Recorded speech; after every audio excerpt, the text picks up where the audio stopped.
ABC News Live.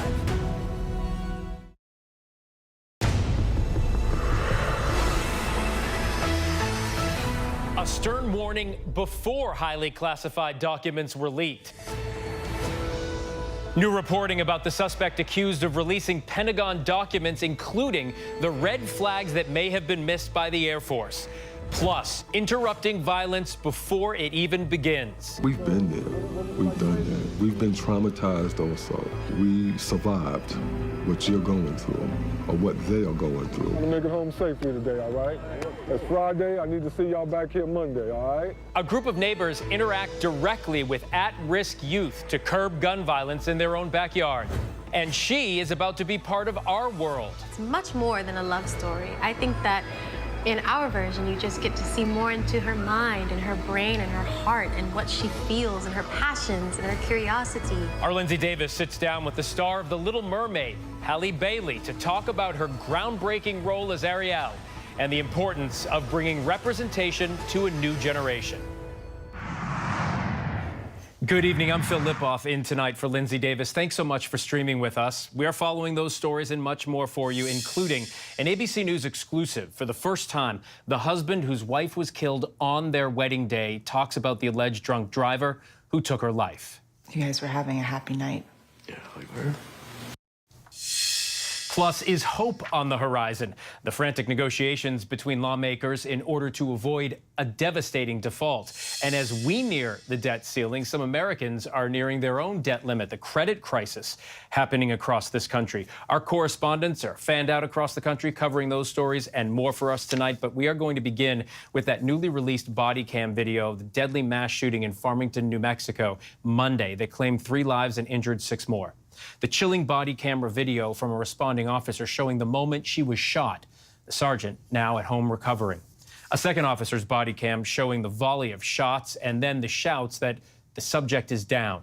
The 18-year-old gunman was set to graduate from high school this week and was armed with 3 weapons, including an AR-style rifle that he bought legally last year. And we have learned the suspect, who was seen walking during the attack, was wearing a homemade bulletproof vest that he took off just before he was shot. And he did leave a handwritten note in his pocket. Mo Lalengi leads us off tonight with the latest developments. Tonight, the horrifying police body camera video. Officers running to stop an active shooter. I'm being told he's got an automatic weapon. A gunman roaming the streets of Farmington, New Mexico Monday, shooting innocent people at random. More shots are being fired. Multiple officers confronting the suspect near a church. Hands to your hands! A shootout erupting. Video from Sergeant Rachel DeSenza, shot by the suspect. I'm shot! Sergeant DeSenza injured, now recovering at home.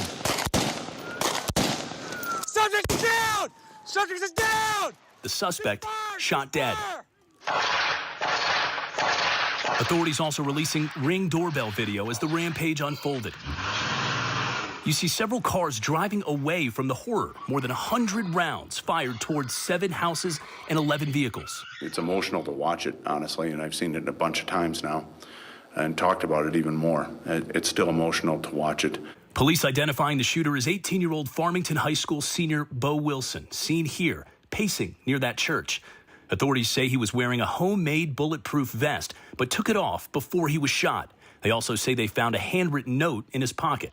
Today, the Farmington police chief applauding the officer's quick response while grieving over the victims. I'm very heartsick over this happening, but on the other hand, I'm just so proud of our officers in our department. These disturbing images come amid a new poll tonight that shows concerns in the U.S. over gun violence is soaring. Americans now consider guns the top public health threat in the country, topping fentanyl and opioids, according to the new poll. As we learn more tonight about the women killed, Shirley Voida, Melody Ivy, and Gwendolyn Schofield, all 3 great-grandmothers. Shirley's family saying she was a school nurse and was joyfully devoted to her family, friends, church, and community. The world is a better place for the 79 years she was with us. Gwendolyn and Melody, mother and daughter, both teachers, were driving together when they were shot. Their family saying Gwendolyn will continue to shape our lives with her wisdom, guidance, teachings, and memories. And Melody, who owned a preschool for 40 years, loved unconditionally to all she met. It's just so senseless. Mola joins me now. Mola, what more are you learning about the suspected shooter, and where are investigators, if you know, into finding a possible motive here? Well, Phil, the suspect, who was a high school senior at Farmington High School and set to graduate this week, used 3 weapons, including an AR-style rifle that investigators say he purchased legally. The police chief adding today that he thinks the suspect wanted to die by police gunfire. They are still investigating a motive, but at this point, that shooting appears to have been random. The suspect's family also telling investigators that he struggled with mental health issues, Phil. All right, Mola Lenghi, thank you. Now to Washington, where negotiators for President Biden and Speaker Kevin McCarthy are racing to avoid a devastating default. President Biden in Hiroshima, Japan for the G7 summit, but will cut his trip short just to get back this weekend. But even if the two sides come together by then for a deal, it could take time for it to get through Congress. Here's ABC's senior congressional correspondent Rachel Scott. Tonight, House Speaker Kevin McCarthy says there's real signs of progress in negotiations to raise the debt limit before the United States defaults as soon as 2 weeks from now. Look, we're not there. We haven't agreed to anything yet, but I see the path that we could come to an agreement. And I think we have the structure now, and everybody's working hard. For days, McCarthy's team has been huddled behind closed doors with top advisors from the White House. Where we were a week ago and where we are today is a much better place because we've got the right people in the room discussing it in a very professional manner. President Biden has been pushing Republicans to raise the debt ceiling and pay the nation's bills that are already due. But Republicans are making demands, including spending cuts and work requirements for some federal aid programs, which has become a sticking point. We've made good progress this week, but the work continues. No one will get everything they want. The negotiations playing out while the president is overseas in Japan for the G7 summit. He's cutting that trip short and coming home Sunday, hoping to personally close the deal. And Rachel Scott joins me now. Rachel, what's the timeline for when they absolutely have to get this done? Well, House Speaker Kevin McCarthy, Phil, has made it clear they would need a deal by the end of the weekend to avoid default. And time is running out because he says it would take 11 days for that bill to get through Congress. President Biden is overseas in Japan attending the G7 summit. Meanwhile, back here in Washington, senior aides to the president are huddled behind closed doors with members of McCarthy's team trying to hash out a deal. Bottom line here, Republicans say they will not agree to raise the debt limit until the president agrees to spending cuts, including clawing back unspent COVID funds and imposing stricter work requirements on some federal aid programs. The president cutting that foreign trip abroad short to come back here to the White House on Sunday, where he is personally hoping to close that deal, Phil. And so we continue to wait. Rachel Scott, thanks so much. Now to the disturbing news about the Massachusetts Air National Guardsman accused of leaking classified documents. Court documents claim that Jack Teixeira was reprimanded twice, caught taking notes on classified documents more than once, and he was told to stop it. But his alleged leaks went on for months. Here's ABC's chief global affairs anchor, Martha Raddatz. Tonight, the Pentagon facing new questions after court documents reveal Air Force National Guardsman Jack Teixeira faced multiple warnings for willful disregard in protecting classified information.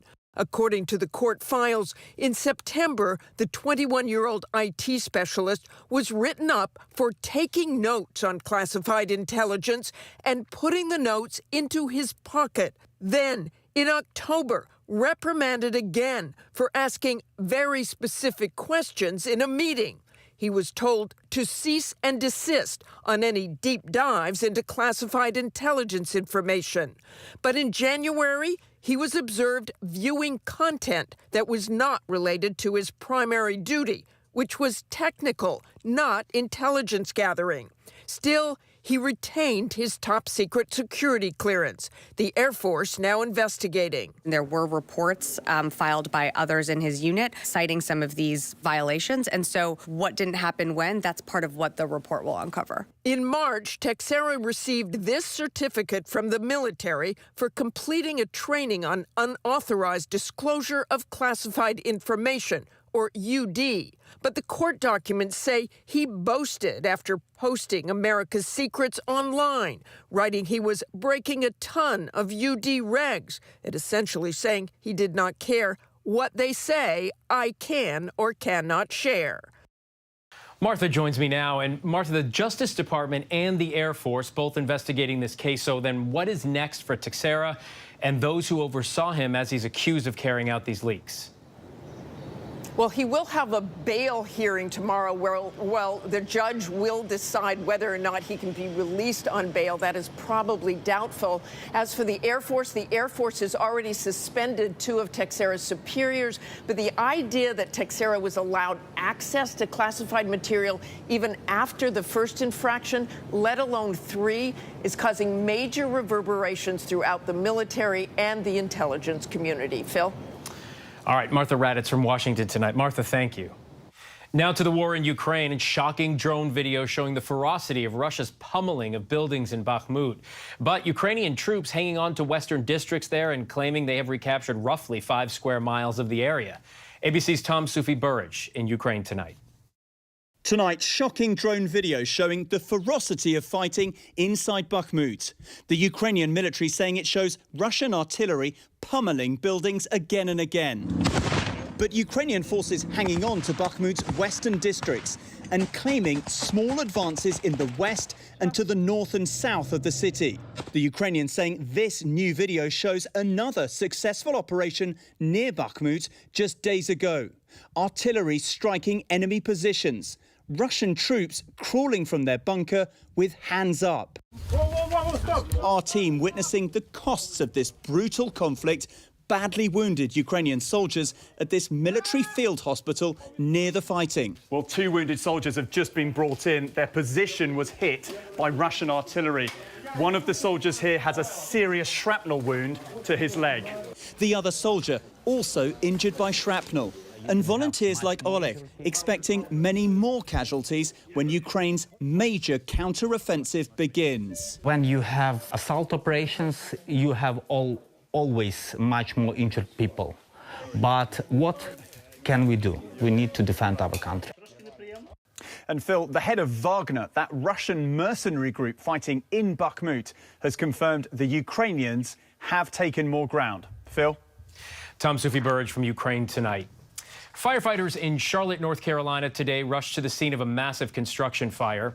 Rescue crews battling this massive fire saved dozens of workers trapped in the fire, including one person actually stuck on a crane. Officials say the fire was fast moving with temperatures reaching over 2,000 degrees. The cause of that fire is still under investigation. Tom Sufi Burridge from Ukraine tonight. Tom, thank you. A unanimous Supreme Court today sided with Google and Twitter in a pair of cases that had alleged social media liability in terror attacks overseas. For more on these rulings, let's bring in ABC senior Washington reporter Devin Dwyer. Devin, it's good to see you. First, can you break down these cases and explain exactly what the justices decided in their opinions? Well, for years, Phil, critics of the social media companies have alleged that they have not done enough to remove extremist content from their platforms. And in these 2 cases involving terror attacks overseas, they asked the court to help hold them accountable. The families of some of the victims from the 2017 ISIS attack in Turkey, the other from the 2015 ISIS attack in Paris, alleged Twitter, Google, Facebook that they were indirectly complicit in the killings by allowing terrorists to post videos and messages on their sites to essentially, in their words, aid and abet the attackers, which is, of course, against the law. But in unanimous decisions today, the Supreme Court sided with the companies. The justices said that victims in these cases could not show a direct link of substantial assistance to the terrorists by these social media companies. The court said simply by allowing a few bad actors to post on Twitter or Facebook is not enough to show that they're liable in the deaths of Americans. And so that is a major victory, Phil, for these social media companies. They had warned that expanding liability could endanger their existence, could upend the internet as we know it. And it's, of course, a big disappointment for the families of these victims tonight. Absolutely. So then, Devin, where does this leave things for the future of how tech companies are going to operate and for specifically addressing the issues raised by the plaintiffs? Well, it means for now social media companies, Phil, will continue to enjoy broad immunity from lawsuits in this country, even for extremist content posted on their sites. The companies say they are aggressively working to root out that material. But for now, the courts will not be an avenue for people to challenge some of those things. And not just extremist content. Of course, we've seen stories and studies about addiction issues, body image issues, and the like on the internet, the harms of social media. The Supreme Court today saying those challenges are very, very limited in the courts, and so regulation, Phil, will fall to Congress. There are a bunch of bills underway in the pipeline right now seeking to regulate these social media companies, but the bottom line tonight, a big win for big tech, Phil. All right, Devin Dwyer, thanks as always for your expertise. Thanks, Phil. Senator Dianne Feinstein's office confirming today the California Democrats' health complications are more severe than originally disclosed. A spokesperson for the senator confirmed the 89-year-old was suffering from complications following her shingles diagnosis that include Ramsay-Hunt syndrome and encephalitis. The statement contradicting what the senator said earlier today, that she did not have encephalitis, adding, quote, "It was really a bad flu." Now to an ABC News exclusive. For the first time, the groom, whose wife was killed by an alleged drunk driver on their wedding day, is talking about what happened that night. Here's ABC's Eva Pilgrim. It should have been the start of a long, happy life together. But just moments after leaving their wedding reception, Eric Hutchinson lost his bride Sam to an alleged drunk driver. Tonight, that husband is breaking his silence in his first interview about that tragic night. She was so happy. I mean, planning the wedding, as most people know, was extremely stressful, and she just had a weird, like, calmness that night. You guys were having a happy night. Yeah, we were. Just after this send-off, Eric and Sam hopped into a golf cart. Minutes later, police in Folly Beach, South Carolina say Jamie Lee Komorski plowed into the couple going 65 in a 25-mile-per-hour zone.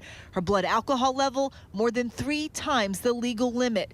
Sam was killed in the crash. Eric and his brother-in-law, who was also in the golf cart, were badly injured. Hutchinson has now filed a wrongful death lawsuit against Komorski and several bars, claiming she was drinking before the crash at bars that continued to serve her despite being visibly intoxicated. This case is about keeping the public and keeping all of us safe from drunk driving. Hutchinson is recovering from 2 broken legs, broken bones in his face and back, but he tells us he is still trying to come to terms with losing the love of his life. Is there anything you'd say to the driver? No, I can't right now. I'd like to. I mean, she stole something.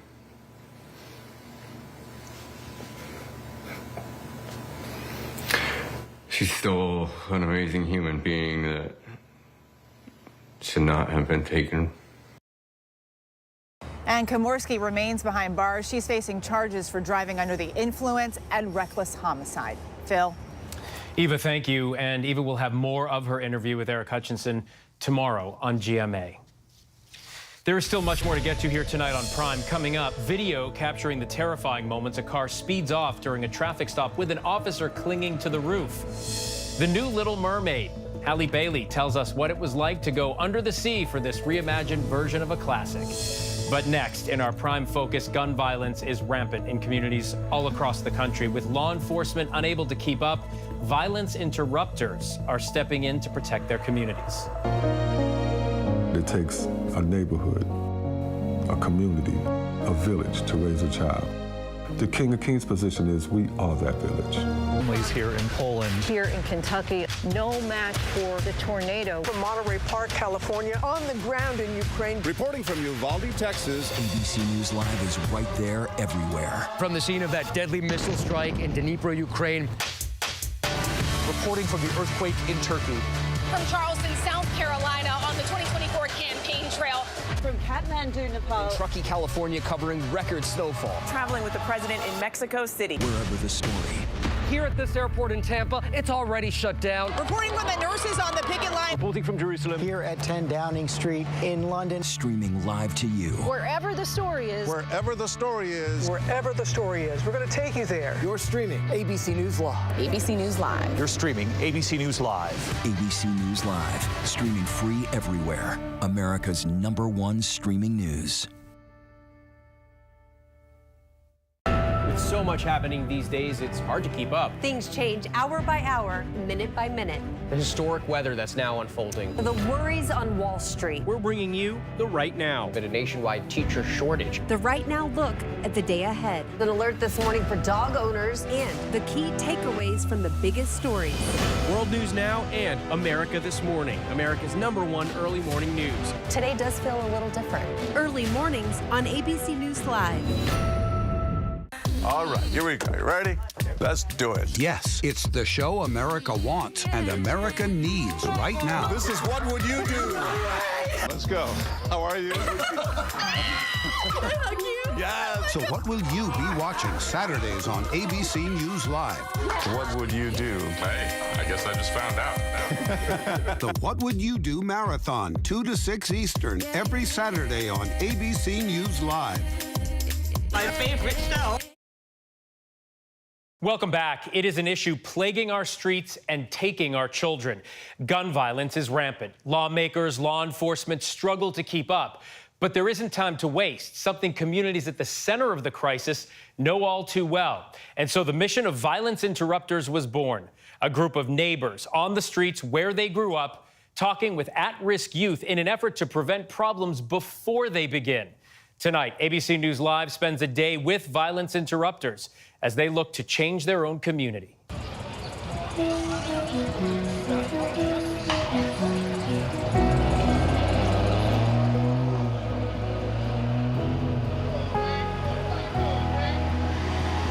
So we about ready?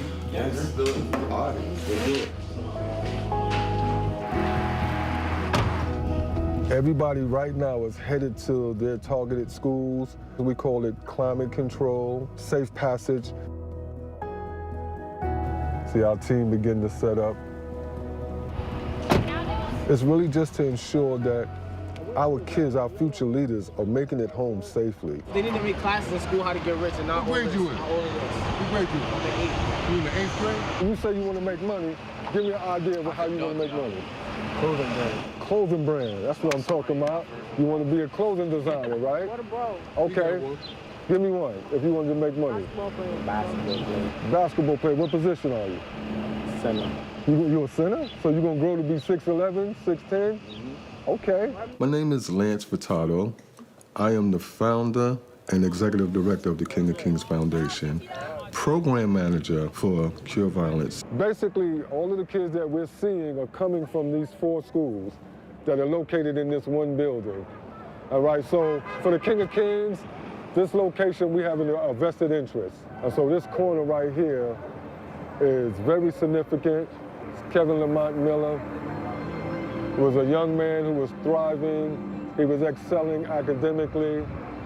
And his mom wanted to reward him, and she gave him some money to go to McDonald's and treat himself. And coming out of McDonald's, he walked right in the middle of a gang fight, and shots were fired. And unfortunately, he lost his life. After that murder, we had to hit the ground running to reduce shootings and killings. Everybody had a good day today? The key points to it is to interrupt the transmission of violence.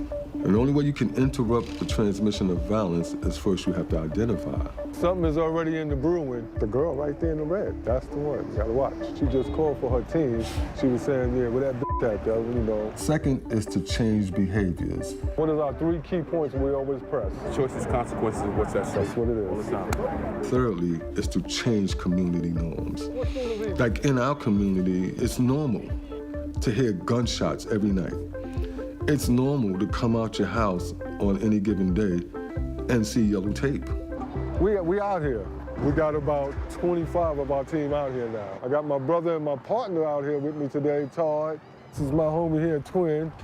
Twin is a violent interrupter. So he's one of those ones that kind of get right in front of it. We do our best to get in front of any little thing and diffuse it before it escalates into shots being fired. What's up, Twin? My name is Raina Epps. I'm from the King of Kings Foundation. I'm the hospital responder supervisor at the hospital. Our goal is to try to de-escalate any violence when we meet the family, friends, to get in front of any further violence when they're on the street.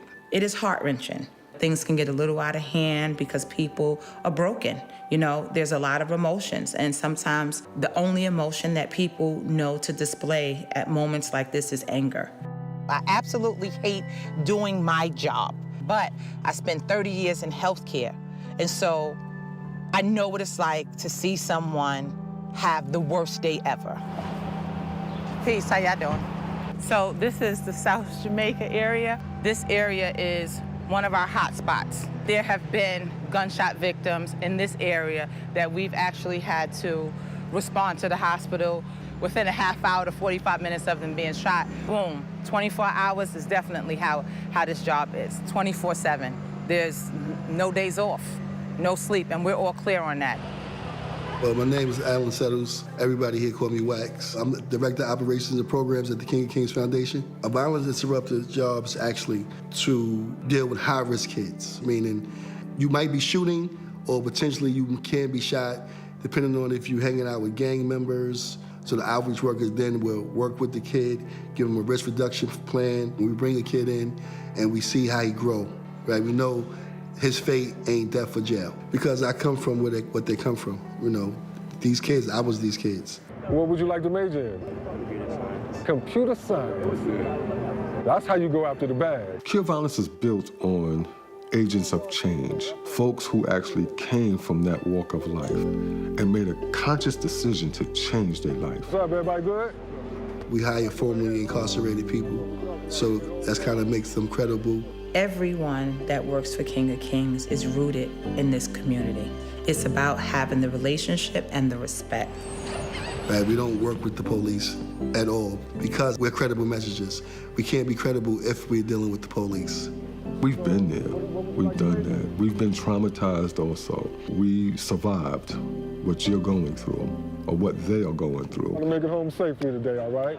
It's Friday, I need to see y'all back here Monday, all right? It is heart-wrenching to see that we are dealing with a situation where we have children dying at this rate by gun violence. Today's a good day. No fights. We are hearing the youth saying they're being hunted or they're hunting. It's sad. Give your mother a hug. Aww. I too have 2 sons. You're a good kid. 8 years ago, somebody was looking out for you. Now you out here at the King of Kings Foundation looking out for kids. I'm proud of you. Oh, you're gonna make me cry.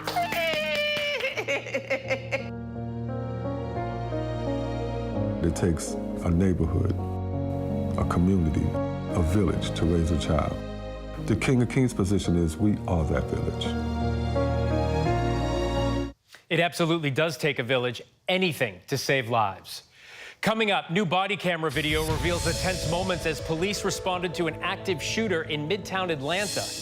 Remembering the 21 victims killed in the Robb Elementary School shooting nearly a year later, families show us how they're honoring those victims and trying to pick up the pieces. But next, credit card debt is climbing to new heights. We're going to take a look at the bills Americans are racking up by the numbers. With so much at stake, so much on the line, more Americans turn here than any other newscast. ABC News World News Tonight with David Muir, America's #1 most watched newscast across all of television. This is ABC News Live. The crush of families here in Poland. At refugee centers In Putin's Russia. On the ground in Ukraine. Close to the front line. from the capital. Destructive Cat 4 storm. Along I-5. Boston is in the bullseye. Let's go. ABC News Live, America's #1 streaming news. Anytime, anywhere. Streaming 24/7, straight to you for free. Thank you for making ABC News Live America's #1 streaming news. From America's #1 news comes the all-new ABC News app. Breaking news, incredible video, faster, smarter, and customizable to your interests. If you love being in the know, you're gonna love this. Experience the all-new ABC News app. Download it now. Brooke Shields, the most photographed woman in the world. A sexualized child model. Exploitation. What happened to her isn't really about her, it's just about women. I let myself be vulnerable, and this is the first time I've ever spoken about what happened. I thought my one no should have been enough, you know. When someone like Brooke Shields talks about it, it makes a difference. I'm amazed that I survived any of it. With so much happening these days, it's hard to keep up. Things change hour by hour, minute by minute. The historic weather that's now unfolding. The worries on Wall Street. We're bringing you the Right Now. Been a nationwide teacher shortage. The Right Now look at the day ahead. An alert this morning for dog owners and the key takeaways from the biggest stories. World News Now and America This Morning, America's #1 early morning news. Today does feel a little different. Early mornings on ABC News Live. You never know what you're going to get on this show. That's all I'm going to tell you. Yes, Whoopi! Is this mic on? Can you hear me out there? Behind the scenes is always a better show. Absolutely, absolutely. That's what people don't see during the commercial break. Right, they don't. What happened? I had no idea really what I was getting myself into. That day that we walked out, I treasured that day. I couldn't sit there. You're doing good, Joy. You're doing good. Oh, yeah, baby. It was crazy. Behind the Table. Listen wherever you get your podcasts. I feel like the weight of the world is on my shoulders. I've seen a lot. I've been through a lot without ever having a chance to share my side of the story. Aaron Carter's life story in one sentence. The drugs, the drinking. Everything goes back to tragedy. I just know I've turned it around, and I've got a lot to say. There's always two sides to every story. This is where the newsmakers come first in the morning to be heard. America's #1 morning show. How would your mom feel about your relationship with your brother now? I can't imagine what it feels like to go from $20 billion to $100,000. Yeah. Are you worried about going to jail? You write that you had low-grade depression. How'd you get out of that? Wherever the story, ABC's Good Morning America is right there. Reporting from the earthquake in Turkey, I'm David Muir. Wherever the story, we'll take you there. You're streaming ABC News Live. Welcome back. As Washington officials negotiate over the debt ceiling, some Americans are hitting their own debt limit.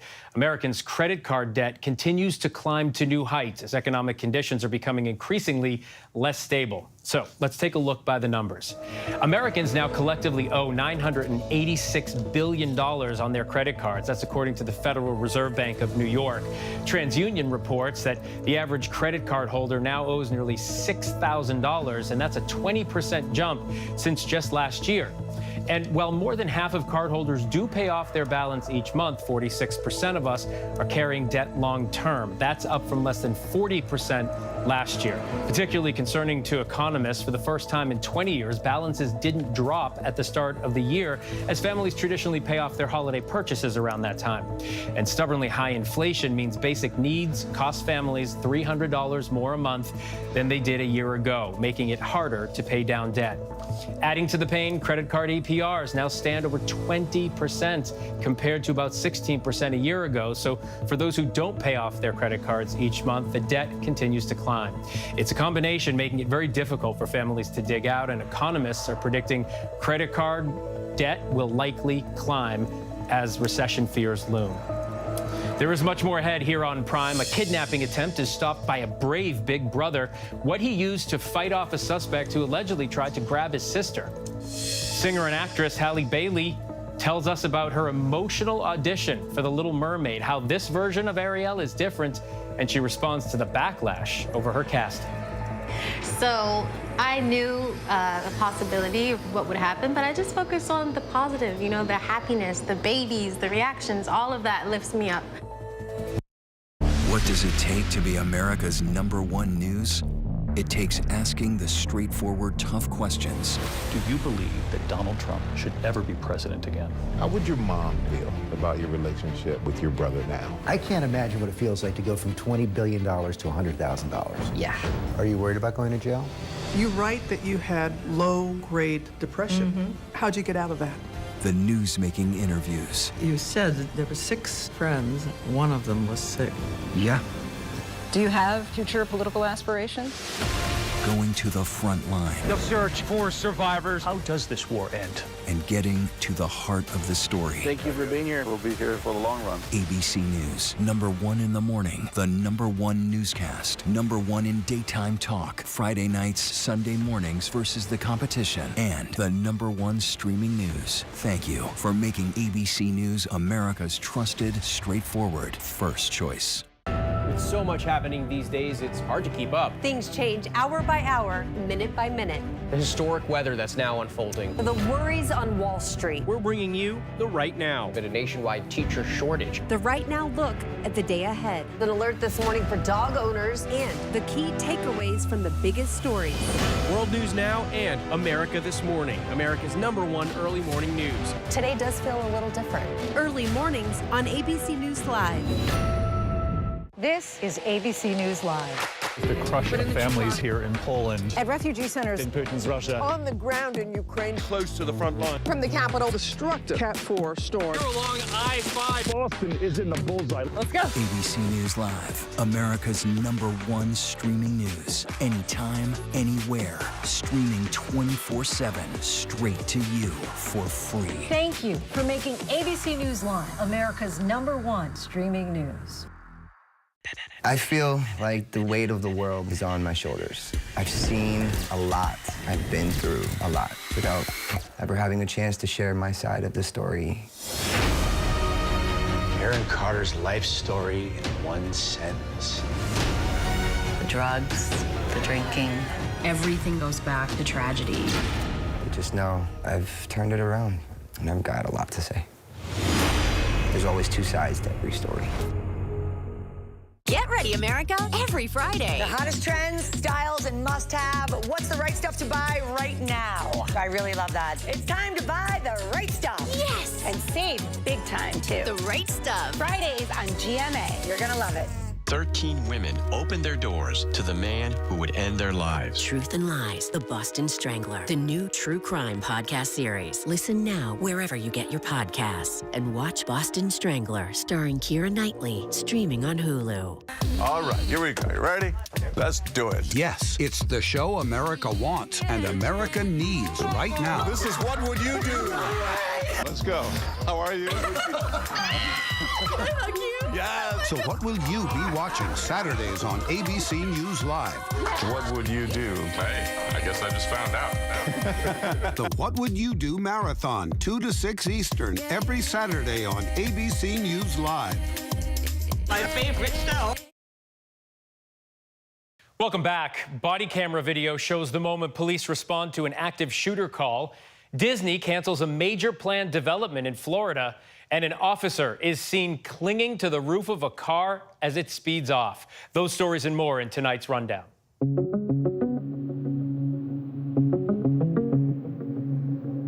Atlanta police. Atlanta police.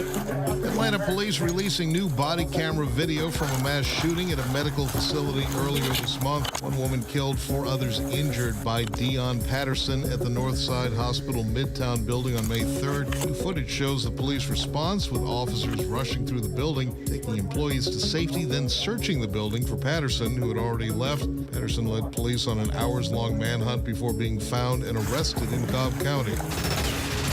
Deutsche Bank has agreed to pay $75 million to sex abuse victims of disgraced financier Jeffrey Epstein. The Wall Street Journal reports it's to settle a lawsuit filed last year in New York that alleged the bank helped enable Epstein sex traffic young women by missing warning signs of his wrongdoing on his accounts. The settlement would still have to be approved by a federal judge, but the money would go to the more than 125 victims who got payouts from his estate after his death in 2019 as part of a restitution fund. Amid the ongoing battle between Disney and Florida Governor Ron DeSantis, Disney reportedly has pulled the plug on a major development in the Orlando area. Companies saying construction on the Lake Nona campus, first announced in 2021, was canceled due to changes that have happened since that announcement, including new leadership and changing business conditions. That move comes as DeSantis and Disney have dueling lawsuits against one another, stemming back to the company's opposition of what opponents call the governor's Don't Say Gay bill. In a statement, statement, Governor DeSantis claiming that given the company's, quote, financial straits and falling stock price, he was unsurprised they would cancel unsuccessful ventures. Disney is the parent company of ABC News. A Florida judge ruled that the ex-girlfriend of golfer Tiger Woods must abide by an NDA between the two. Erica Herman had attempted to void the agreement with allegations that Woods had sexually harassed her. The judge said late Wednesday that Herman had not provided factual specificity to her claims of sexual abuse or harassment and said the legal issues between her and Woods must be handled through private arbitration, as per the agreement. Herman is also suing the golfer for claims he locked her out of his home and broke an oral agreement to allow her to stay there. Los Angeles Dodgers facing backlash for removing an honoree group from the team's upcoming Pride Night on June 16th. Dodgers had invited the drag group Perpetual Sisters of Indulgence, which performs as nuns while lampooning the Catholic Church, to receive a Community Hero Award. Following backlash from Catholic organizations and conservatives, including Florida Senator Marco Rubio, Dodgers announced that the invitation of the group had been withdrawn, citing the strong feelings of those offended by their inclusion. The Perpetual Sisters of Indulgence said it was sad to learn the Dodgers had succumbed to pressure and had chosen to unally with them. The Los Angeles LGBT Center said it would also pull out of Pride Night and called on the Dodgers to reconsider their decision or cancel Pride Night altogether. Newly released video shows the terrifying moments an Iowa police officer found himself clinging to a moving car.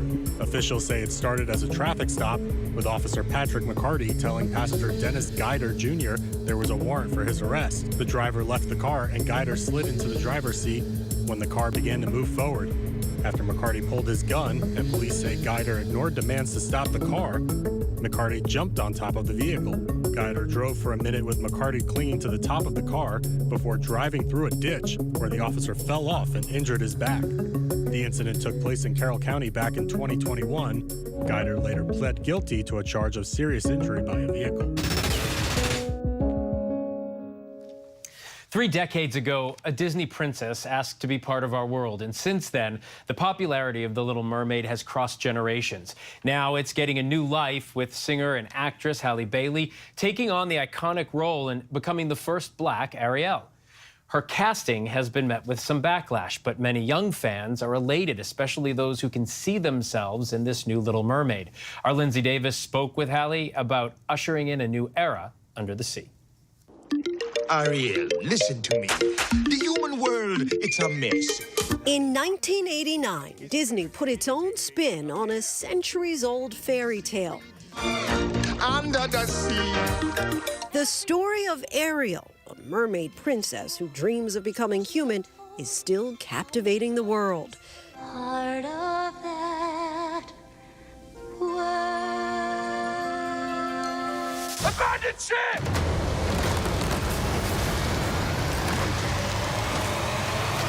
Now, the classic is being reimagined.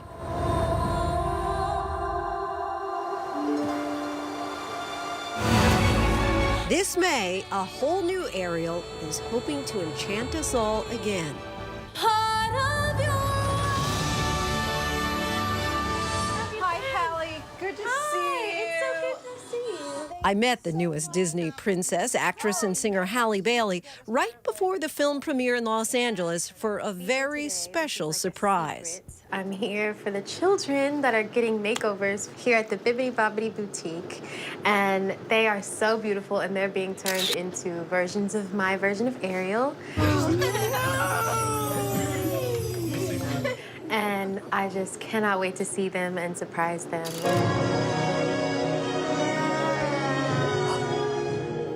Ones are just some of the children who went viral when the first trailer revealed Halle, someone who looks like them, would portray the Little Mermaid. Watch him.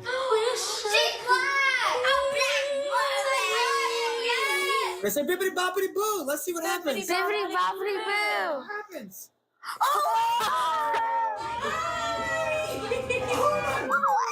my goodness. You guys look amazing. For many in this generation, she is the only Ariel they know. Was there pressure on you, do you think, being a Black Ariel? You know, I think that with any role in adaptation that people have known and loved for so long, there's definitely going to be eyes on you and pressure of some sort because people are invested in this film and it's their childhood. Some are so invested in this fictional character, continuing in the tradition of their childhood depiction, the idea of a black woman stepping into the role was met with backlash. People were overtly racist in reaction when it was first revealed that you were going to be the Little Mermaid. Were you expecting that at all? Was there any aspect of you that was prepared for that? Yeah, you know, I think I was very prepared for every sort of response. Just being a black woman in general, you just expect people to be a certain way. And I'm from the South, so nothing kind of breaks my skin in that way. So I knew a possibility of what would happen, but I just focused on the positive, you know, the happiness, the babies, the reactions, all of that lifts me up. Can you channel your inner 5-year-old and imagine what it would have been like at that time to see a Little Mermaid who looked like you? Yeah, wow, that's such a beautiful question. It's almost healing to your inner child to see you know, someone who looks like you in such a big role that you were so used to seeing a different image of, and seeing one that looks like you with your skin makes you feel confident and like you're worthy, and it's so many things that go into it. And I think it's so essential for the development, especially of our youth, for us to be able to have examples like that to see. Halle made her singing debut as a child, first emerging as one half of the Grammy-nominated duo Chloe and Halle.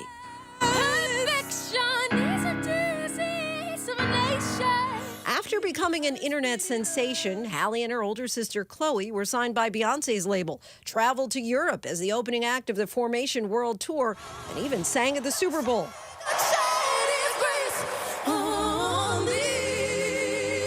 But this big screen performance is certainly a milestone as Halle now forges her own path. So let's think about when you were 18, not all that long ago, and you get called to do this audition. Yes. How did you prepare?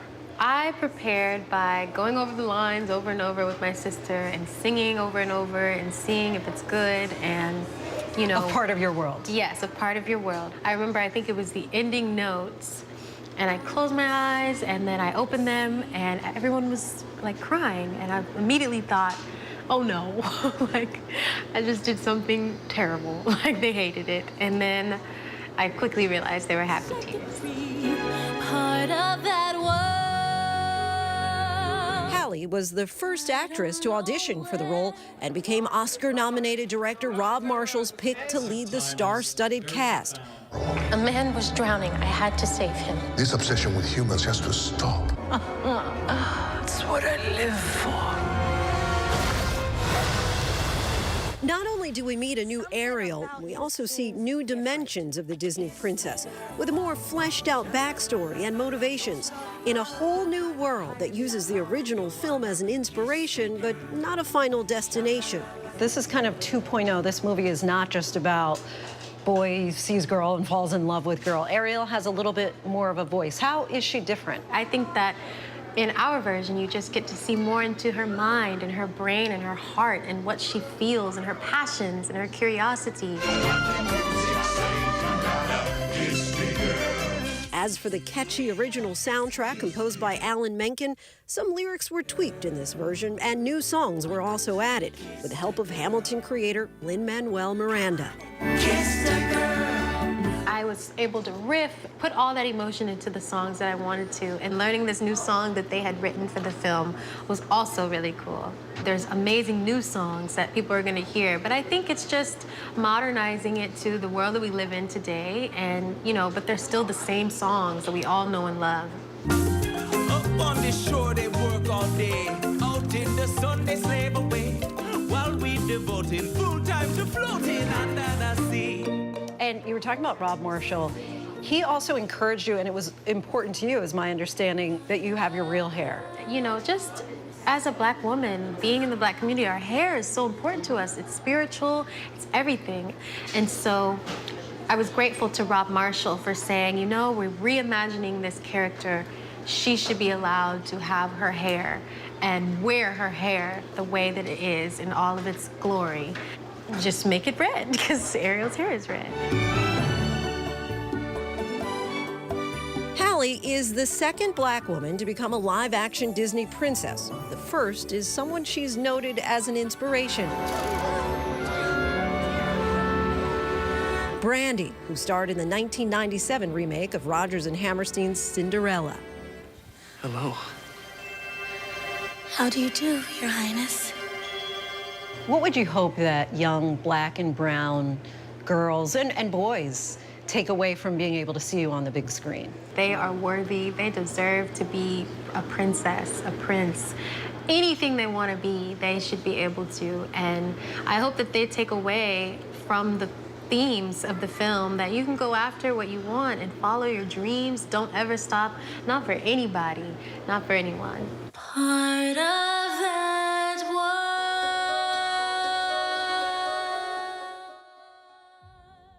Our thanks to Lindsay for that. The Little Mermaid hits theaters on May 26th, and we should mention Disney is the parent company of ABC News.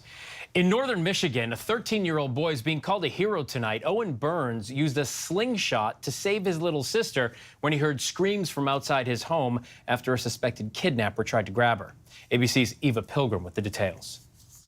This is what 13-year-old Owen Burns used to scare off a would-be kidnapper. Owen says he doesn't actually use his slingshot much, but when it counted, he hit his target. Police say last week someone came out of the woods near Owen's house in northern Michigan and attempted to take his 8-year-old sister. Owen heard his sister's screams from his bedroom and looked out. Her mouth was closed and he was hugging her on his chest. My sister kicked him and he starts running after her. From his bedroom window, he flung a rock and then a marble directly at the 17-year-old suspect, hitting him in the head and chest. So I grabbed the rock, right? I put it right here, and then I grabbed it, and then he was mad. He started cussing. I hit him again. He starts running away. His mom was heading home from work when she got the call from her kids. They were in a state of panic and screaming, and she was crying, and the only word I could make out of the whole conversation was kidnap. Michigan State Police locating the suspect at a nearby gas station. The young boy's actions critical in IDing him. What he did helped us to identify who the suspect was, because obviously he had injuries from getting hit with a slingshot. To see that and to pop into action that quickly is extraordinary, and he should be commended for it. If it does happen again, I'll do it again. Brave young boy and good big brother. Eva, thank you for that. Now to check washing and the new warning about how thieves are stealing your money, actually washing the ink off of your checks. Then they're able to clean out your bank account. ABC's Morgan Norwood explains. It's called check washing. It's a decades-old bank fraud scam, but government officials say it's running rampant again. In fact, if you send or receive checks via mail, experts say you may be vulnerable. Check washing is a type of fraud where the scammers get a hold of legitimate checks that you may write for a utility bill or as a gift to a loved one. And they take that check and they put it into a chemical solution. Usually it's something like acetone that you can find in most nail polish removers. And that allows them to get the ink that you have used to write the check off of the check. At that point, crooks have a blank slate. Once the check dries, you can write whatever you want. We've heard of scammers using taking just the name off and not taking off the whole number. Like, let's say it's a $50 check, they'll make it a $150 check. According to the United States Postal Inspection Service, they recover more than $1 billion in counterfeit checks and money orders every year. And this year, the agency has blasted warnings to consumers to help them avoid being the next victim. Those public blue mailboxes that you see in your corner are being checked less often. The Postal Service is reducing the number of those blue boxes, and so more mail is getting put into the ones that are still there, which makes them attractive targets to scammers who can do things like wait until after the last pickup. But even if you don't use the public mailboxes, your personal inboxes still prey. So the best solutions to keep your money safe? Considering going paperless and transition to paying your bills or sending money online. When you are writing checks, try and make sure you're writing them in indelible gel black ink pen. What we've heard is that that's a little more difficult for the acetone to take off of the paper. Our thanks to Morgan for that. It has been nearly 1 year since the unthinkable unfolded inside an elementary school in Uvalde, Texas. In the days, weeks, and months since the Robb Elementary School mass shooting claimed the lives of 19 children and 2 adults, grieving loved ones have tried to make sense of the loss. In a new 2020 documentary, our John Quinones spends time in the community as they hurt, as they heal, and as they figure out how to move forward.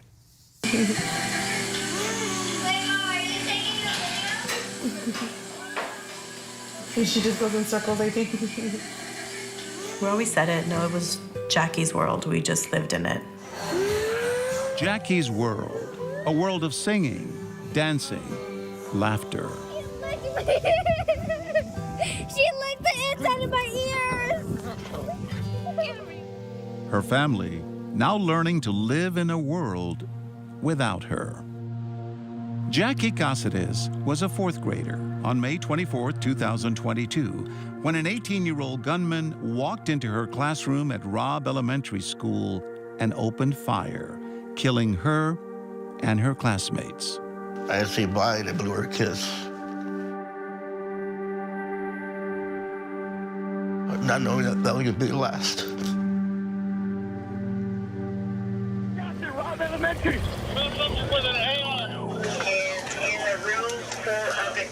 Her parents, Gloria and Javier, rushing to the school, waiting outside and losing hope as the minutes ticked by.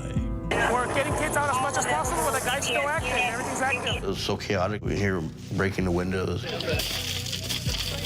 kids coming out, and I'm not seeing my daughter come out. It's okay, baby. It's okay. Run, run, run. My niece called, and she was hysterical. She was crying and screaming, and she's like, I saw her. They took her out in an ambulance. Jackie's there! My car! Jackie's there! We waited hours. There was a chaplain and 2 rangers that came looking for us. I was like, is she alive? And one of the rangers just looked at me and said, no, she's not. Families of the Robb Elementary shooting victims allow 2020 cameras to follow them along their journey, capturing a year of firsts without their loved ones. An ofrenda is an altar decorated with photos of deceased loved ones and offers for Dia de los Muertos. So what color do I paint it? Do I paint it purple or do I paint it orange? Say something bright, orange. Orange. It's Day of the Dead, and so it's a day of mourning, but it's also celebrating the lives that were lost. That was a hard day. We've talked about it, Dia de los Muertos, before. We've celebrated it.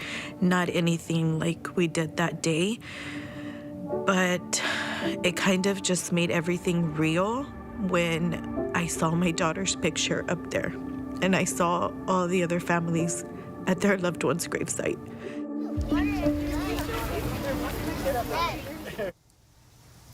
The 2020 documentary special, It Happened Here, A Year in Uvalde, premieres tomorrow at 9 p.m. Eastern, 8 Central, here on ABC, and you can stream it the next day on Hulu. That's our show for this hour. Stay with ABC News Live for more context and analysis of the day's top stories. I'm Phil Lipoff. Thanks for streaming with us.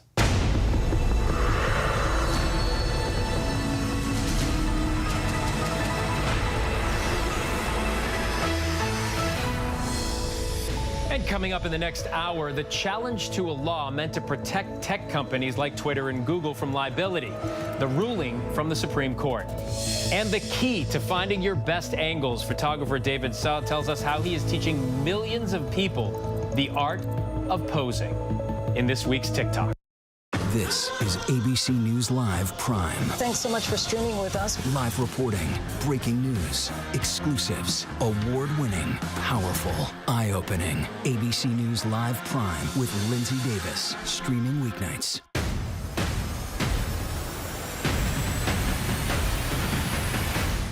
Right now in America, with so much at stake, thank you for making ABC's This Week America's #1 news and politics show on Sunday mornings. This is where the newsmakers come first in the morning to be heard. America's #1 morning show. How would your mom feel about your relationship with your brother now? I can't imagine what it feels like to go from $20 billion to $100,000. Yeah. Are you worried about going to jail? You write that you had low-grade depression. How'd you get out of that? Wherever the story, ABC's Good Morning America is right there.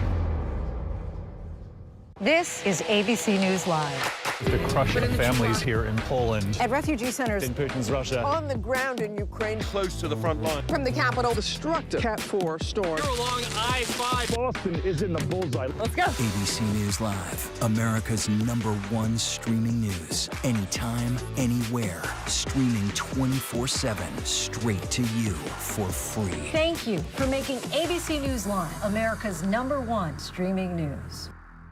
You never know what you're going to get on this show. That's all I'm going to tell you. Yes, Whoopi! Is this mic on? Can you hear me out there? Behind the scenes is always a better show. Absolutely, absolutely. That's what people don't see during the commercial breaks. Right, they don't. What happened? I had no idea really what I was getting myself into. That day that we walked out, I treasured that day. I couldn't sit there. You're doing good, Joy. You're doing good. Oh, yeah, baby. It was crazy. Behind the Table. Listen wherever you get your podcasts. All right, here we go. You ready? Let's do it. Yes, it's the show America wants and America needs right now. This is What Would You Do? Let's go. How are you? Yeah. So what will you be watching Saturdays on ABC News Live? What would you do? Hey, I guess I just found out. The What Would You Do Marathon, 2 to 6 Eastern, every Saturday on ABC News Live. My favorite show. I feel like the weight of the world is on my shoulders. I've seen a lot. I've been through a lot without ever having a chance to share my side of the story. Aaron Carter's life story in one sentence.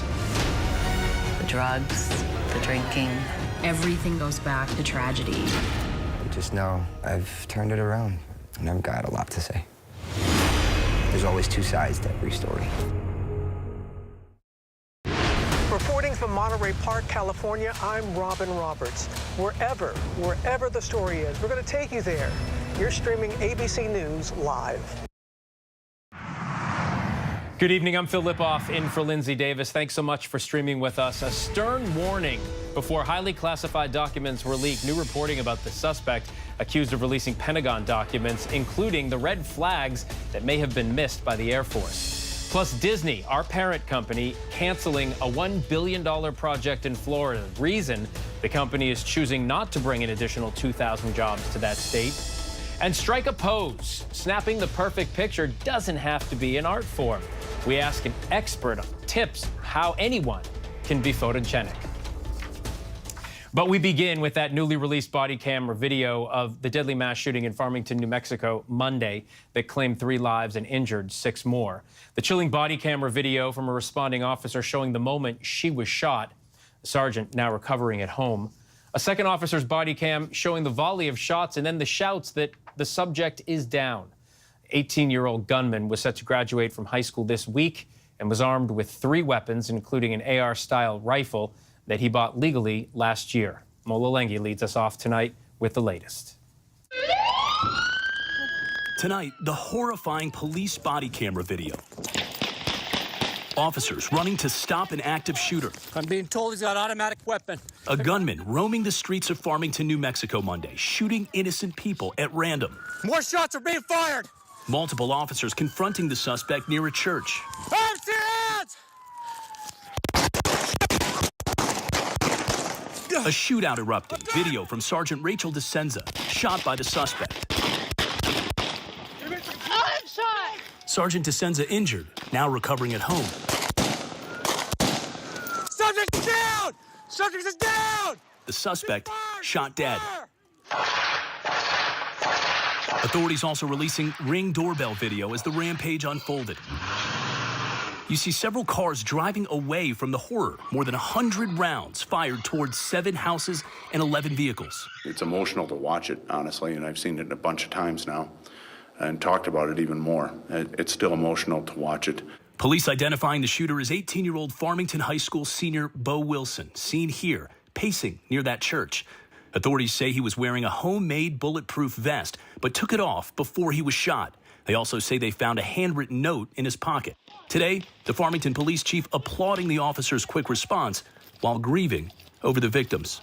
I'm very heartsick over this happening, but on the other hand, I'm just so proud of our officers and our department. These disturbing images come amid a new poll tonight that shows concerns in the U.S. over gun violence is soaring. Americans now consider guns the top public health threat in the country, topping fentanyl and opioids, according to the new poll. As we learn more tonight about the women killed, Shirley Voida, Melody Ivy, and Gwendolyn Schofield, all three great-grandmothers. Shirley's family saying she was a school nurse and was joyfully devoted to her family, friends, church, and community.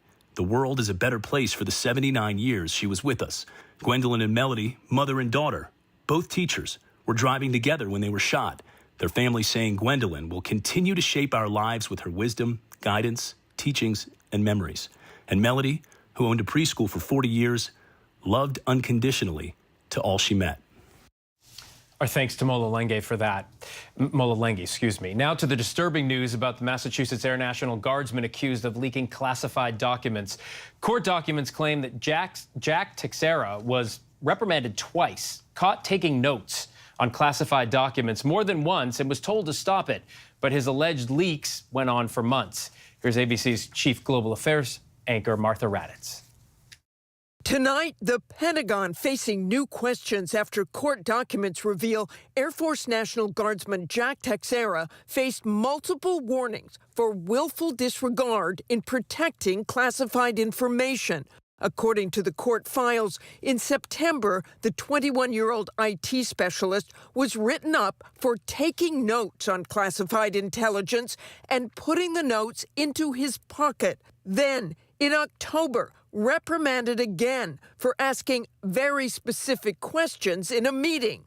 He was told to cease and desist on any deep dives into classified intelligence information. But in January, he was observed viewing content that was not related to his primary duty, which was technical, not intelligence gathering.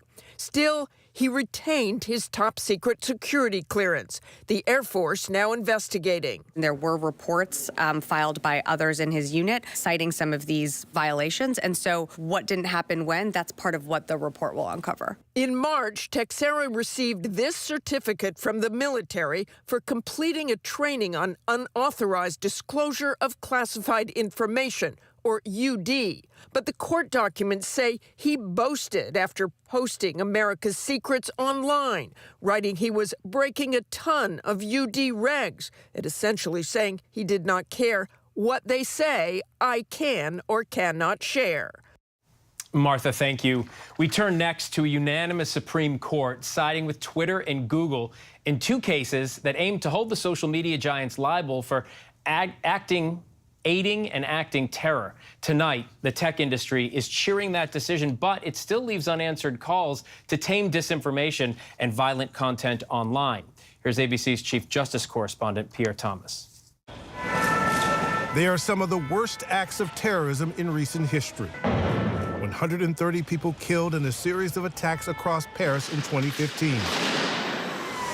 And 39 dead after a 2017 mass shooting in an Istanbul nightclub. Tonight, the central question: can social media giants be held liable for those acts of terror as platforms used by some extremists to promote violence? Today, the Supreme Court shielding companies like Twitter, Facebook, and Google, which owns YouTube, from liability, handing down a pair of rulings in a major victory for the technology giants. Families of the victims in the Istanbul attack had alleged that the ISIS extremists were radicalized by social media and that the companies should be held liable for allowing the terror organization to use their platforms for recruiting, fundraising, and spreading propaganda. But in oral arguments, the Supreme Court justices were skeptical that the platforms directly led to the attacks. There are very few points in this complaint that allege that they aided the persons who actually engaged in the terrorist act. Justice Clarence Thomas writing in a unanimous decision, plaintiffs' allegations are insufficient to establish that these defendants aided and abetted ISIS in carrying out the relevant attack. Phil, the families obviously disappointed had no comment today. As for the tech companies, they have condemned the attacks and say they're trying to keep violent content off their sites. Phil? Pierre Thomas from Washington. Pierre, thank you. And now to Disney, the parent company of ABC News, which has revealed a decision to cancel a $1 billion project in Florida that would have brought 2,000 jobs to the state, citing the changing business climate. Disney has claimed Governor Ron DeSantis has retaliated against the company for Disney's stance on what critics called the Don't Say Gay law. So what is Governor DeSantis saying in response? Here's ABC's chief Washington correspondent, Jonathan Karl. It was a $1 billion project projected to bring some 2,000 jobs to Florida. But tonight, Disney, the parent company of ABC News, announced it is halting plans to build a new campus in Orlando. In a memo to employees, Josh D'Amaro, chairperson of Walt Disney Parks and Resorts, says this was not an easy decision to make, citing changing business conditions as one of the reasons. It comes with Disney embroiled in a public battle with Florida Governor Ron DeSantis that began after the company came out against what critics call the Don't Say Gay law, which limits classroom discussion about sexual orientation and gender identity. Since then, DeSantis has taken aim at Disney's special status in the state. We're upset because they're actually having to live by the same rules as everybody else. Disney is suing DeSantis for what it calls a targeted campaign of government retaliation. Florida Democrats are harshly criticizing DeSantis over all of this, accusing him of costing the state some 2,000 jobs. A DeSantis spokesperson, meanwhile, is saying that Disney announced this project some 2 years ago, and the state was unsure whether it would ever come to fruition. DeSantis, meanwhile, is preparing to announce he is running for president next week. Phil? John Karl from Washington. John, thank you. Meantime, the legal team for Prince Harry and his wife Meghan are tonight demanding that the photo agency Backgrid hand over footage from that Midtown Manhattan chase that the couple described as near catastrophic. The couple saying they need that footage to shore up their own security. The agency refusing, firing back in a statement saying the property belongs to the owner of it and that third parties cannot demand it be given to them as perhaps kings do. Still much more to get to here tonight. Coming up, consequences are being revealed for the character in HBO's hit comedy Barry. Actress Sarah Goldberg tells us what we can expect from the show's final season. But next, thousands forced out of their homes by deadly flooding as rescuers work around the clock to save people trapped in their own communities. Whenever news breaks, the crush of families here in Poland. Here in Kentucky, no match for the tornado. From Monterey Park, California, on the ground in Ukraine. Reporting from Uvalde, Texas. ABC News Live is right there everywhere. From the scene of that deadly missile strike in Dnipro, Ukraine. Reporting from the earthquake in Turkey. From Charleston, South Carolina, on the 2024 campaign trail. From Kathmandu, Nepal. Truckee, California, covering record snowfall. Traveling with the president in Mexico City. Wherever the story. Here at this airport in Tampa, it's already shut down. Reporting from the nurses on the picket line. Reporting from Jerusalem. Here at 10 Downing Street in London. Streaming live to you. Wherever the story is. Wherever the story is. Wherever the story is. We're going to take you there. You're streaming ABC News Live. ABC News Live. You're streaming ABC News Live. ABC News Live. Streaming free everywhere. America's #1 streaming news.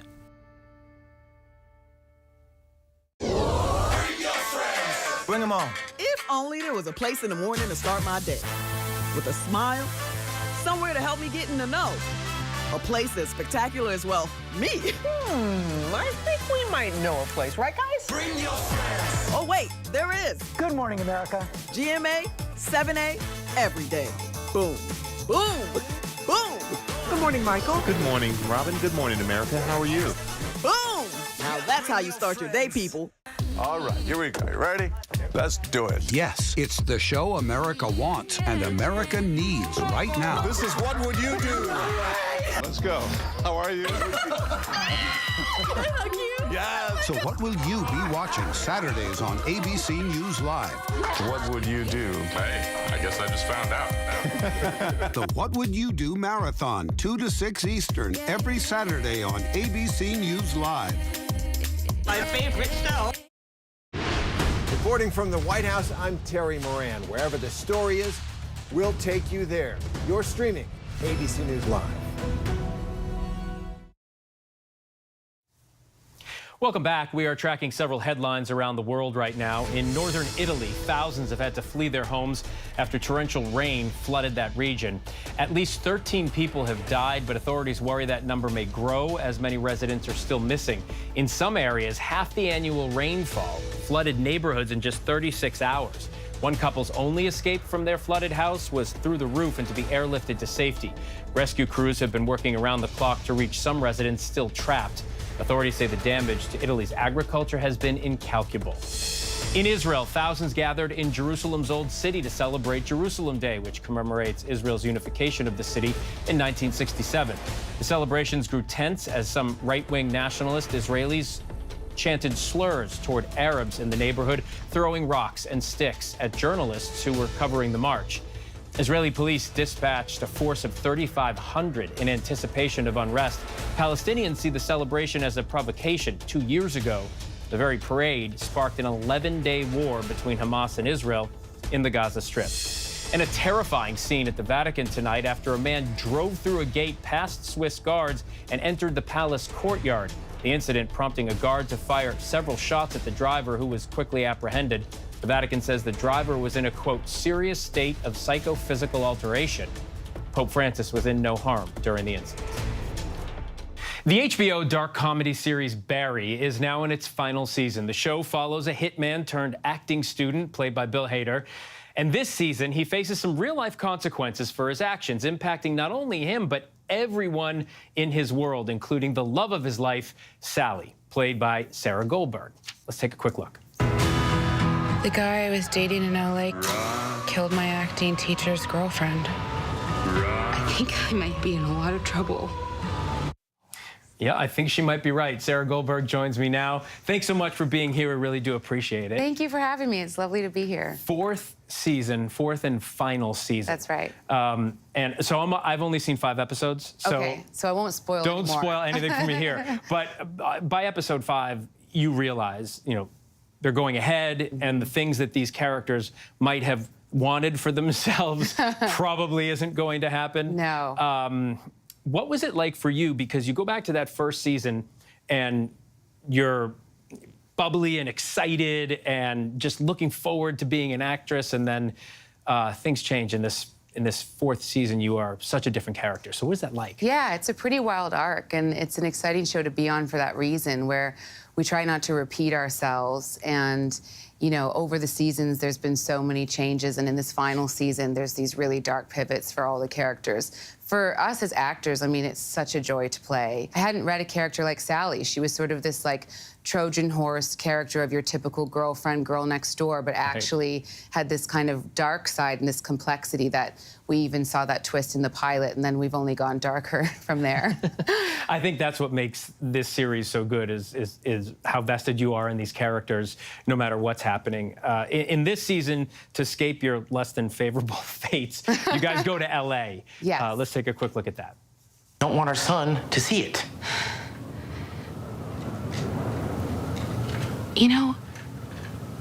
I don't think that this is God's message for you. Because this goes against everything we believe. Killing is a sin, a big one. And I don't think that's This isn't a discussion, all right? We either do this or drop John off at an orphanage and we kill ourselves. I think you just want to do this because Gene turned you in. I want our son to know his parents. He thinks my name is Emily. But he knows the real you. You get the feeling by that point in the series that is an ultimatum. He's being pretty serious about it because of everything that's gone on. Yeah, I mean, at this point, Barry's really calling the shots, and Sally's in a very tricky position because of that. I mean, they're not making very good life decisions. No, that's a fair statement. Yeah, I'm wondering, an understatement. Maybe a fair understatement.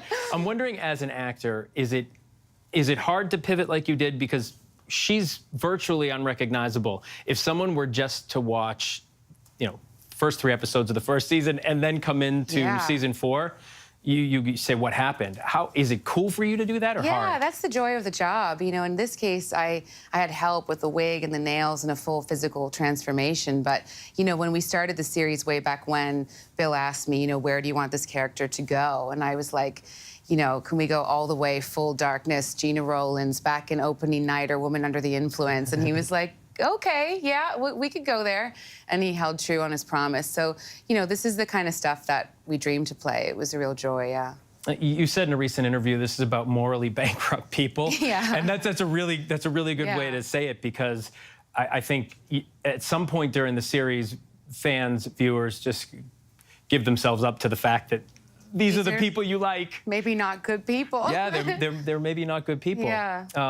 Well, the 4th season is great so far from what I've seen. Congratulations. Are you sad it's ending? Thank you so much. Yeah, I think it's very strange. You know, we started 7 years ago, so it's like a full life cycle. And I think we're all feeling pretty nostalgic. And, you know, we've got a good group text chain going, so we won't be letting go of each other anytime soon. Fantastic. And you're moving on to other things. You're also starring in an upcoming IFC dark comedy series called Sisters. So, well, I guess I'll ask, is dark comedy a trend for you right now? Or I've always been attracted to dark comedy. Yeah, that's sort of a tone that I love to watch, and I also love to play. You know, I like exploring dark themes, but with a lightness of touch of comedy, and I feel like it's a great format of storytelling. So, yeah, Sisters was a real dream come true and a labor of love. It's taken 7 years to make with my best friend, Susan Stanley, and yeah, it's difficult to talk about right now with the writer's strike, of course, but I'm really excited about it, and yeah, we'll talk more about it in the future. Well, we'd love to have you back. Yeah, thank you. Congratulations on all the success, especially this season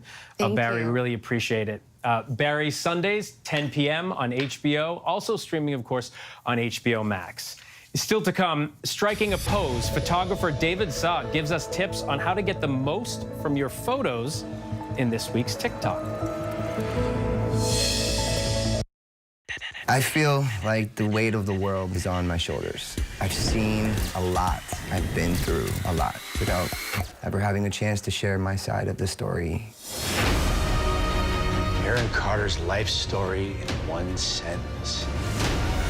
The drugs, the drinking, everything goes back to tragedy. I just know I've turned it around, and I've got a lot to say. There's always 2 sides to every story. With so much at stake, so much on the line, more Americans turn here than any other newscast. ABC News World News Tonight with David Muir, America's #1 most watched newscast across all of television.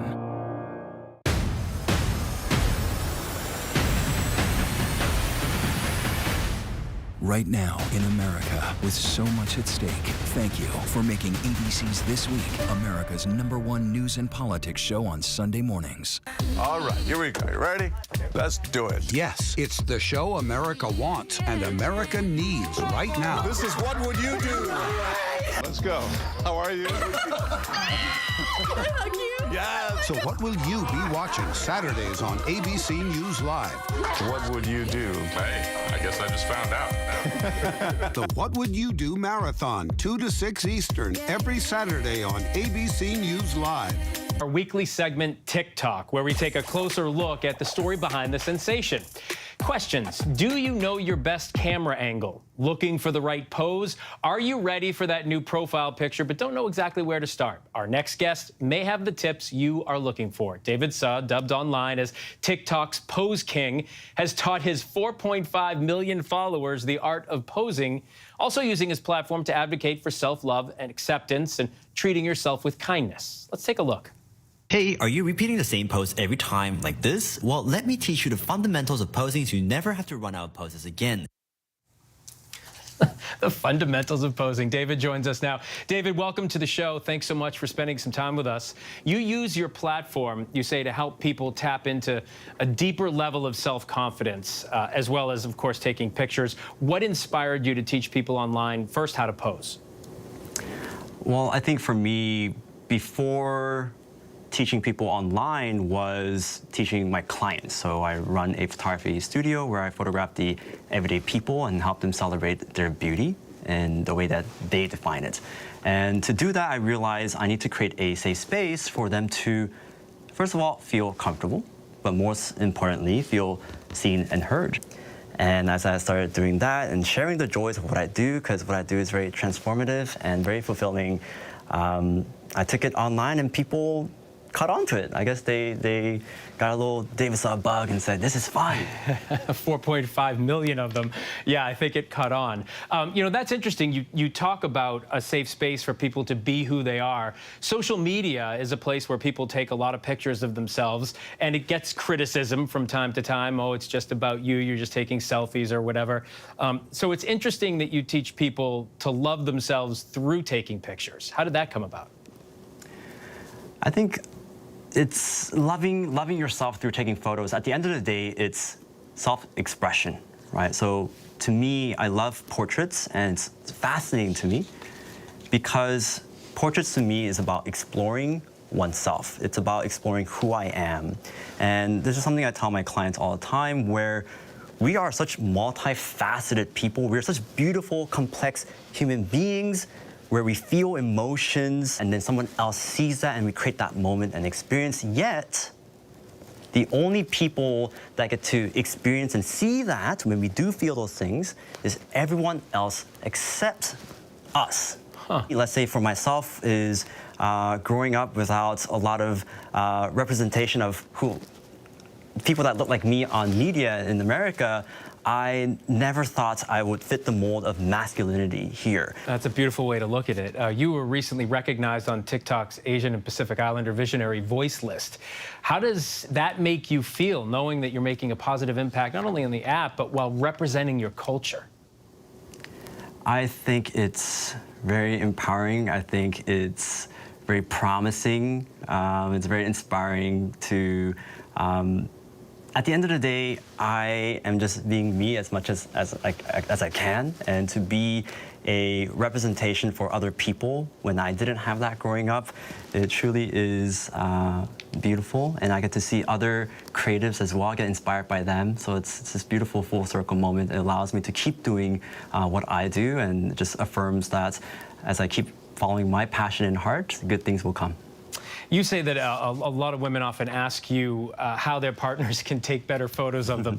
I know my wife is going to be tuning in because I don't take as good a photo as she does. But for our viewers out there in need of help, what's the secret to taking great pictures of, say, first your significant other? The secret, do different angles. A lot of guys, they like to just like stand right here while they're standing, and then they have their phone just pointing down, right? They're like this, right? They like to look down. This is comfortable because this is like how we view our phone, right? So they're like this.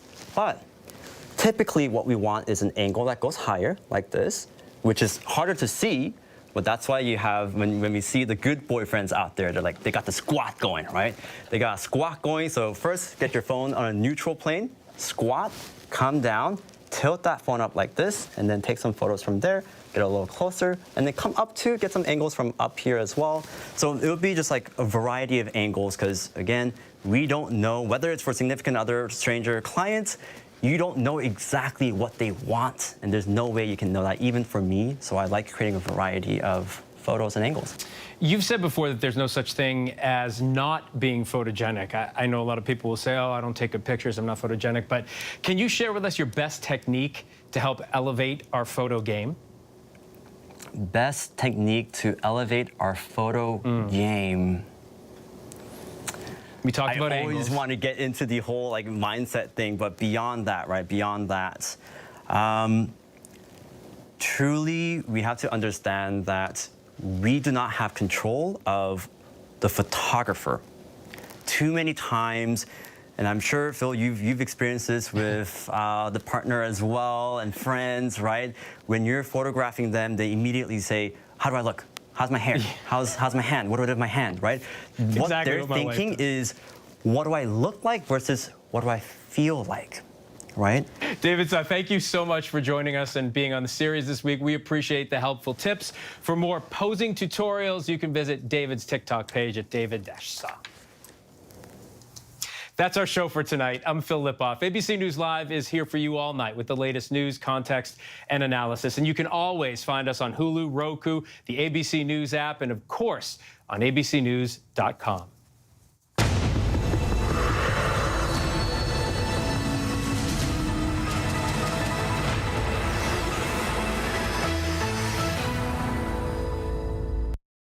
With so much happening these days, it's hard to keep up. Things